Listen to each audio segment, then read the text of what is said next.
सही हमें पता है कि समरूपता मतलब जिसका रूप समान। तो हमें त्रिभुजों का क्षेत्रफल कैसे ज्ञात करना है। त्रिभुज क्षेत्रफल क्या होता है, 1/2 आधार गुणे ऊंचाई। यहाँ पे 2 त्रिभुज का क्षेत्रफल निकालना है। तो A1 यहाँ पे हमने लिया पहले त्रिभुज का क्षेत्रफल, A2 दूसरे त्रिभुज का क्षेत्रफल, B1 पहले त्रिभुज का आधार, B2 दूसरे त्रिभुज का आधार, H1 पहले त्रिभुज की ऊंचाई, H2 ऊंचाई। B मतलब बेस, H मतलब हाइट, A मतलब एरिया। ठीक है।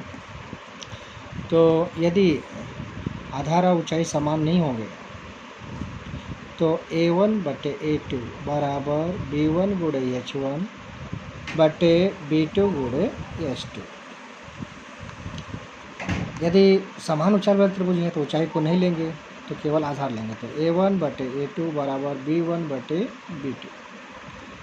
कि आधार समान है तो हम आधार को नहीं लेंगे, तब क्या होगा, A1/A2 बराबर H1/H2। तो ये 3 सूत्र हैं, ये तीनों का उपयोग हम करेंगे।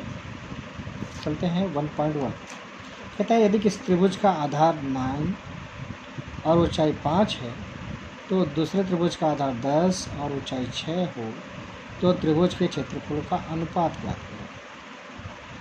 तो हम यहाँ पे 2 त्रिभुज है। पहला त्रिभुज का आधार कितना है, 9। तो पहला त्रिभुज का आधार मतलब B1 9। तो पहले त्रिभुज की ऊंचाई कितनी है, 5, तो H1 5। तो दूसरे त्रिभुज का आधार मतलब B2 10 और ऊंचाई 6 दूसरे त्रिभुज, तो H2 6। तो उनके क्षेत्रफल का क्षेत्रफल मतलब एरिया A1/A2 निकालना है। तो यहाँ पे दोनों ऊंचाई आधार दोनों दिए गए हैं। तो A1/A2 बराबर क्या होगा, B1 गुणे H1 बटे B2 गुणे H2। यहाँ पे कौन सा गुणधर्म है, त्रिभुज के क्षेत्रफलों का गुणधर्म। B1 कितना है, 9 लिख दिया हमने। H1 कितना है, 5, B2 10, H2 6। अब इसको काटेंगे। ऐसे काटना कैसे है, ऊपर नीचे काटना है और एक ही पहाड़े से दोनों कटना चाहिए। जैसे हमने 5 से काटा इसको, 5 एकम 5। 5 कहाँ रहेगा, दिमाग में हमारे हथियार है समझे, इस तरह से 5 एकम 5, 5 दूनी 10। यहाँ पे क्या काटा, किसे काटा हमने, 3 से। 3 दूनी 6, 3 त्रिके 9। अब इसके बाद नहीं कटता है तो ऊपर का ऊपर गुणा, नीचे का नीचे गुणा। 3 एकम 3, 2 दूनी 4।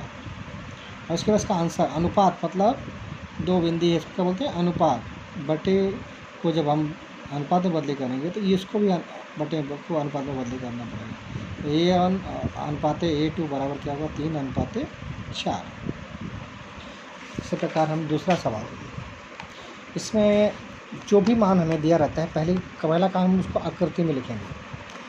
तो BC लंब AB, BC ये लंब AB तुमको दिया आकृति में, AD लंब AB, दोनों में आधार ये AB क्या है, समान है। इसके अंदर भी ऊपर भी और नीचे भी AB कॉमन आ रहा है। तो हमें क्या निकालना है, ABC एरिया ऑफ त्रिभुज ABC बटे एरिया ऑफ त्रिभुज ADB का मान ज्ञात करना है। चूँकि आधार समान है तो AB को लेंगे नहीं। यदि हमको समझता नहीं कि समान क्या है तो क्या करो, आधार गुणे ऊंचाई, आधार गुणे ऊंचाई, फिर आधार जो समान होगा वो कट जाएगा तो हमें ये मिलेगा। आधार समान है तो हम क्या लेंगे, ऊंचाई। ऊंचाई क्या होती है, जो लंब होती है। इसलिए ये अगर लंब है, ये भी लंब है, तब भी अंशा कोण बना रहे, सीधी है, इसको बोलते हैं ऊंचाई। BC बटे AD। अब BC का मान कितना है, 4, AD का मान कितना है, 8। फिर ये किससे कटता है, एक ही पहाड़े से, 4 एकम 4, 4 दूनी 8। कितना मिला, 1/2। ठीक है, मोस्ट इम्पॉर्टेंट क्वेश्चन है, इसको तैयार करो अच्छे से। इसके बाद अगला क्वेश्चन है, एक ही त्रिभुज है PQR, इसको 2 रूप में लिखा गया है। इसकी ऊंचाई QT है या उसकी ऊंचाई PS है, दोनों की में त्रिभुज एक ही है। तो त्रिभुज का क्षेत्रफल हमें मालूम है, 1/2 आधार गुणे ऊंचाई। तो एरिया ऑफ त्रिभुज PQR, यदि ऊंचाई मैं इसको लेता हूँ तो आधार क्या हो जाएगा, PR। तो क्या हो जाएगा क्षेत्रफल, 1/2 PR गुणे ऊंचाई QT। अब PR का मान कितना है, 12। QT नहीं मालूम है तो QT वैसे उतार देंगे। 2 छक 12, तो क्या मिला हमको 6 गुणे T, इसको नंबर 1 दे दिया हमने। इसी प्रकार इस त्रिभुज PQR में आधार हम RQ लेते हैं, तो ऊंचाई क्या हो जाएगी PS। तो क्या होगा, तो 1/2 आधार क्या है RQ, ऊंचाई PS, सबका मान रखते हैं। RQ कितना है 6, PS कितना है 6, फिर 2 से काटेंगे, 2 तिहाई 6, 3 बचा, 3 छक 18, ये नंबर 2। ये भी सेम है PQR, ये भी PQR सेम है, और ये दोनों सेम है लेफ़्ट, तो राइट भी क्या होगा, सेम होगा। कहाँ से आए, फर्स्ट और सेकंड से।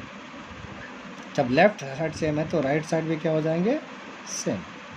अब क्या गुणा है, तो यहाँ वो बट्टे हो जाएगा, बट्टे मतलब भाग, 6 से काटेंगे, 6 त्रिक 18, तो क्या मिला हमें 3।